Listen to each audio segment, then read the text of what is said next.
मसूद अजहर जी बुरा जो देखन मैं चला बुरा न मिलिया कोई, जो तन जहाँ क्या अपना मोह से बुरा न कोई। नमस्कार, मैं जनभक्त श्री ओम गौतम। और आज जिस तरीके से राहुल गांधी ने कांग्रेस की परंपरा का फिर से निर्वाह करते हुए आतंकवादी मसूद अजहर को मसूद अजहर जी कहकर पुकारा है, ये याद दिलाता है कि दिग्विजय सिंह भी हाफिज सईद जी कहा करता था और यही कांग्रेस की असली मानसिकता भी है। आज दरअसल राहुल गांधी ने जो पुलवामा अटैक का दोषी है मसूद अजहर, उसके लिए भारत सरकार को दोष देते हुए वर्तमान के एनएसए अजीत डोभाल को दोष देते हुए बातों बातों में उस आतंकवादी का सम्मान कर दिया, उसके लिए सम्मानजनक शब्दों का इस्तेमाल किया जो पुलवामा हमले से लेकर तमाम भारत में होने वाले आतंकवादी गतिविधियों का एक तरीके से सरगना है, उनका मास्टरमाइंड है और इंटरनेशनल तौर पर भी उसको एक आतंकवादी के तौर पर ही जाना जाता है। लेकिन कांग्रेस पार्टी का क्या करेंगे आप, जिसका अध्यक्ष उसको इतना सम्मान दे रहा है। जब से पुलवामा का अटैक हुआ है, कांग्रेस पार्टी सीधे तौर पर सरकार पर सवाल उठा रही है, एनएसए पर सवाल उठा रही है, सुरक्षा एजेंसियों पर सवाल उठा रही है। और जब एयरफोर्स कहता है कि हमने उस हमले के बाद एयर स्ट्राइक किया है, तो वो एयरफोर्स पर भी सवाल उठाते हैं, वो आर्मी पे सवाल उठाते हैं, वो सीआईएसएफ पे सवाल उठाते हैं, वो सीआरपीएफ पे सवाल उठाते हैं, वो भारत की तमाम इंटेलिजेंस एजेंसियों पे सवाल उठाते हैं, लेकिन पाकिस्तानी आतंकवादियों का सम्मान करते हैं, इमरान खान को नोबेल पुरस्कार दिलाना चाहते हैं और पाकिस्तान के लोगों को बधाइयां देने का भी काम करते हैं। पिछले कई साल से इस बात को लेकर जो कांधार का कांड हुआ था, जिसमें कि भारत सरकार ने 3 बड़े आतंकवादियों को छोड़ना पड़ा था, जिसमें से एक था मसूद अजहर और दूसरा था अहमद असगर। ये बड़े आतंकवादी थे और इसके बाद इन लोगों ने काफी तबाही मचाने का काम किया। उस बात को लेकर भारत के एक ऐसे नेता पर भी सवाल उठाए जाते रहे जिसको कि अपोजिशन के बहुत ही ज्यादा निर्लज्ज किस्म के लीडर भी उस व्यक्ति को कभी गलत नहीं बोलते थे, यानी कि अटल बिहारी वाजपेयी जी। लेकिन उन पर भी इस कांधार मुद्दे के बाद, कांधार कांड के बाद लोग उंगलियां उठाते थे और उन्हें दोष दिया करते थे कि कांधार कांड के बाद में जिस तरीके से शर्मनाक तरीके से, उनके शब्दों में मैं बोल रहा हूं, 3 आतंकवादियों को छोड़ा गया था, वो भारत की एक हार थी। दरअसल ये आधी पिक्चर है उस पूरे कांड की। उसमें अकेले वाजपेयी जी या उनकी सरकार दोषी नहीं थी, बल्कि बहुत सारे लोग थे जो उस मामले के दोषी थे। बहुत सारी चीजें थी जो ज्यादातर लोगों को नहीं पता है, क्योंकि इस बात को 18-19 साल बीत चुके हैं। इस वजह से लोगों को केवल इतना याद है कि वहां पर 3 आतंकवादियों को छोड़ा गया था, जिसके बदले में भारत का वो विमान और 153 यात्रियों को भारत वापस लाया गया था। जिन आतंकवादियों को छोड़ा गया था, उनके साथ भारत से जसवंत सिंह और अजीत डोभाल दोनों गए थे कांधार तक। ये कहानी सबको पता है। ये वही राहुल गांधी है जो भारत के प्रधानमंत्री के लिए भी, देश के प्रधानमंत्री के लिए सम्मानजनक शब्दों का इस्तेमाल नहीं करता है, प्रधानमंत्री को चोर बोलता है, तू तड़ाक कर बोलता है, जबकि प्रधानमंत्री उम्र में उससे 1.5 गुना ज्यादा है। कभी भी वो प्रधानमंत्री के लिए सम्मानजनक शब्दों का इस्तेमाल नहीं करता है, विपक्षी नेताओं के लिए सम्मानजनक शब्दों का इस्तेमाल नहीं करता है। लेकिन वही राहुल गांधी पाकिस्तानी आतंकवादी, पाकिस्तान में छुपे हुए आतंकवादी जैसे मोहम्मद के सरगना, पुलवामा हमले के दोषी और ऐसे ही तमाम हमलों के दोषी मसूद अजहर को इतना सम्मान दे रहा है और उसके साथ साथ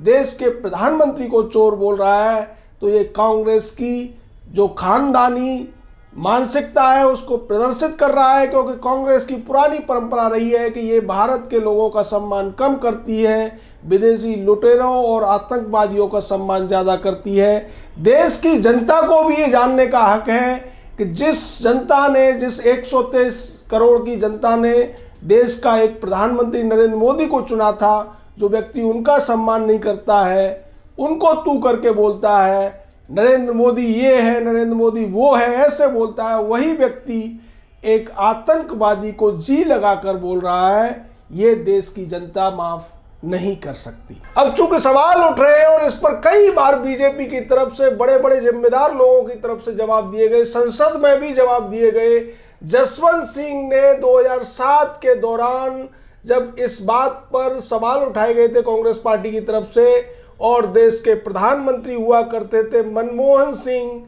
तो उन्होंने संसद में खड़े होकर साफ तौर पर दोषी ठहराया था मनमोहन सिंह को, और कहा था कि मनमोहन सिंह आज आप प्रधानमंत्री हो, लेकिन जब कांधार के आतंकवादियों को छोड़ने के लिए ऑल पार्टी मीटिंग हुई थी,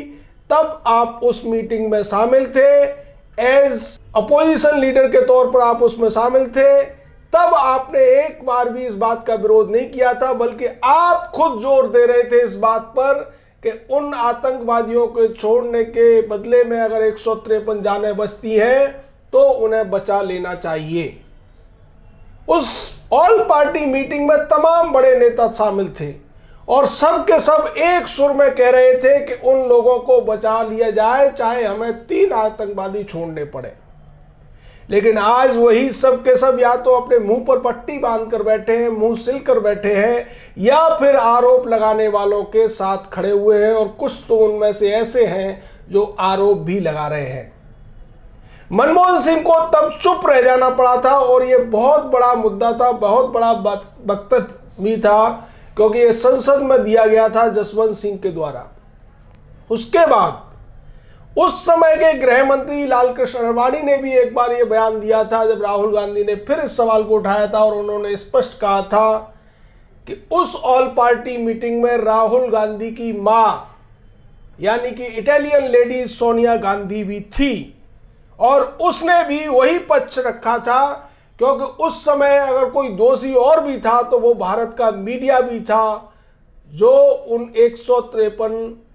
जो होस्टेज यात्री थे उनके रिश्तेदारों को पकड़ पकड़ कर इस तरीके का स्वांग करा रहा था, नौटंकी करा रहा था कि पूरे देश में उनके प्रति सहानुभूति सी उठने लगी थी, और ऐसा लगने लगा था कि अगर सरकार ने इन लोगों को छुड़वाने का काम नहीं किया तो देश में जगह जगह उपद्रव भी होने लगेगा।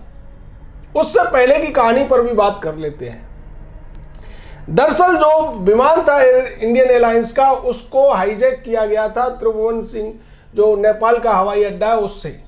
और उसके बाद इस पूरे विमान में जो क्रू मेंबर थे उन्होंने घोषणा कर दी थी कि विमान हाईजैक हो चुका है। विमान हाईजैक करने वाले सारे के सारे हाईजैकर पाकिस्तानी थे, और एक कात्याल नाम का एक युवक ने जब उनसे भिड़ने की कोशिश की तो उन्होंने उसे चाकुओं से गोद दिया था। बाद में क्रू मेंबर ने उन्हें इस बात पर मना लिया था कि इस विमान में दिल्ली या अमृतसर तक जाने का ही ईंधन है, इसलिए उन्होंने उस विमान को अमृतसर के हवाई अड्डे पर उतार दिया था, जहां वो 4 से 5 घंटे तक वो विमान खड़ा रहा, लेकिन सरकार कोई कार्रवाई नहीं कर पाई, और उसके बाद वहां से ईंधन लेकर वो विमान दुबई चला गया था। लेकिन दुबई पहुंचने के बाद भारत सरकार कार्रवाई करने की योजना बना रही थी, और दुबई एयरपोर्ट पर भारत सरकार की योजना यह थी कि कमांडो कार्रवाई के द्वारा उस विमान में जो यात्री हैं उनको छुड़ा लिया जाए, और जो आतंकवादी हैं जिन्होंने हाईजैक किया है उनको मार गिराया जाए। इस बात पर भारत सरकार पूरी तरीके से काम कर चुकी थी, लेकिन दुबई की सरकार ने, वहां की स्थानीय सरकार ने इस बात की ना तो इजाजत दी और ना ही कोई सहयोग किया। इसके बाद वाजपेयी साहब ने अमेरिका संपर्क किया, लेकिन अमेरिका की तरफ से भी कोई मदद नहीं मिली, क्योंकि तब हमारे कूटनीतिक संबंध इतने ज्यादा अच्छे नहीं थे विश्व स्तर पर। वाजपेयी जी की सरकार से पहले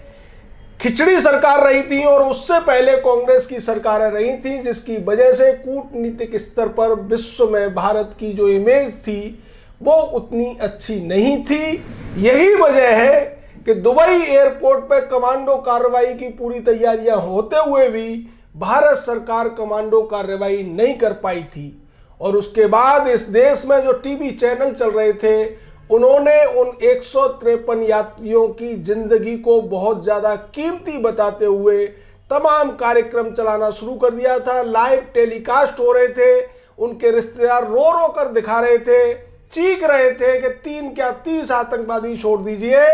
लेकिन हमारे रिश्तेदारों को वापस बचा लाइए। और यही बात ये अपोजिशन की सारी पार्टियां जो उस समय अपोजिशन में थी, जो एनडीए का हिस्सा नहीं थी, वो पार्टियां भी विभिन्न मंचों से कहने की कोशिश कर रही थी। और जब ऑल पार्टी मीटिंग हुई तो उसमें भी उन्होंने यही बात एक स्वर में, ऑल पार्टी मीटिंग का जो डिसीजन था वो सर्वसम्मति का था, जिसमें अपोजिशन लीडर के तौर पर मनमोहन सिंह शामिल थे, सोनिया गांधी शामिल थी, उसके अंदर और भी कई बड़े नेता शामिल थे। और उन सब ने सरकार पर यह दबाव बनाया था कि किसी भी हालत में उन यात्रियों को सकुशल बचा लिया जाना चाहिए। जिसके बाद सरकार ने यह निर्णय लिया और लाल कृष्ण अडवाणी ने बाद में एक स्टेटमेंट भी दिया था कि सरकार उन 3 आतंकवादियों को छोड़ते समय खुश नहीं थी, यानी कि सरकार को दिल पर पत्थर रखकर उन आतंकवादियों को छोड़ना पड़ा था। इसी कड़ी में एक और नाम आता है फारूक अब्दुल्ला का। दरअसल उस समय आईबी चीफ थे दुलत, उन्होंने एक किताब लिखी थी और खुलासा किया था कि उस समय फारूक अब्दुल्ला उन 3 आतंकवादियों के छोड़े जाने का विरोध कर रहे थे, जो एक झूठ या प्रोपेगेंडा जैसा लगता है। क्योंकि उस समय पर जो सबसे बड़ी जिम्मेदारी थी वो थी नागरिक उड्डयन जो मंत्रालय उसकी, यानी कि सिविल एविएशन मिनिस्ट्री की। और उस मिनिस्ट्री में फारूक अब्दुल्ला का बेटा राज्य मंत्री के तौर पर काम कर रहा था। राज्य मंत्री था उमर अब्दुल्ला। उमर अब्दुल्ला ने न तो इस विरोध में कोई इस्तीफा देने की बात कही थी और ना ही ऑल पार्टी मीटिंग में इस बात के खिलाफ कुछ बोला था। तो इससे स्पष्ट होता है कि अब जो बाद में फारूक अब्दुल्ला ने बोला या जो खुलासा हुआ वो सिर्फ एक दिखावा था, यानी कि सीधे तौर पर वो एनडीए का हिस्सा था, एनडीए से अलग भी नहीं हुआ। इसलिए अगर ये लोग केवल वाजपेयी जी को या उनकी सरकार को या एनएसए अजीत डोभाल को इस बात के लिए दोष देते हैं तो ये आधी जानकारी देते हैं, आधा इतिहास बताते हैं। दरअसल उन 153 भारतीय यात्रियों के बदले में जो 3 आतंकवादी छोड़े गए थे, उसको लेने का जो फैसला था वो उस समय की पूरी पॉलिटिकल पार्टियों की सर्वसम्मति से हुआ था। किसी ने भी इस बात का विरोध नहीं किया था, किसी ने भी ये नहीं कहा था कि नहीं उनको न छोड़ा जाए बल्कि कमांडो कार्रवाई की जाए या उन्हें मरने दिया जाए। सबके सब उस समय सहानुभूति ले लेना चाहते थे, सबके सब उन जो रिश्तेदार थे उन यात्रियों के, उनका भला बनना चाहते थे। और जब वो लोग भारत के हवाई अड्डे पर उतरे थे तो हजारों लोग भी उनका स्वागत करने के लिए खड़े हुए थे। इसका मतलब यह था कि उसमें कहीं न कहीं जनता की भी सहमति थी। इस वजह से अगर उसमें जनता की सहमति थी, सभी पार्टियों की सहमति थी और तत्कालीन सरकार को कोशिशों के बावजूद विश्व स्तर पर, विश्व पटल पर जिस तरीके से किसी भी प्रकार का कूटनीतिक सहयोग नहीं मिला था, उस तरीके से इस पूरे वाकये के लिए हम केवल एक व्यक्ति को या एक सरकार को दोष नहीं दे सकते। वो एक दुर्घटना थी जिसका दुखांत हुआ था और उसके बाद छोड़ा गया मसूद अजहर आज आतंक फैला रहा है। लेकिन ये वही कांग्रेस पार्टी का राष्ट्रीय अध्यक्ष उसको मसूद अजहर जी कहकर जब बाकी पिछली सरकार पर दोष देता है, उस समय के उन लोगों पर दोष देता है जिन्होंने ये निर्णय लिया था, तो ये सीधे तौर पर अपने गुनाहों को छुपाने की कोशिश की जा रही है जो कांग्रेस पार्टी कर चुकी है। और कांग्रेस पार्टी उस निर्णय में शामिल थी, इसलिए अगर राहुल गांधी उस बात के लिए तत्कालीन सरकार को दोष देता है तो उसे दोष अपनी मां और अपनी पार्टी के 2 बार प्रधानमंत्री रहे मनमोहन सिंह को भी देना चाहिए और उन नेताओं को भी देना चाहिए जो वो ऑल पार्टी मीटिंग में शामिल हुए थे जिसने वो निर्णय लिया था। जय हिंद, जय भारत।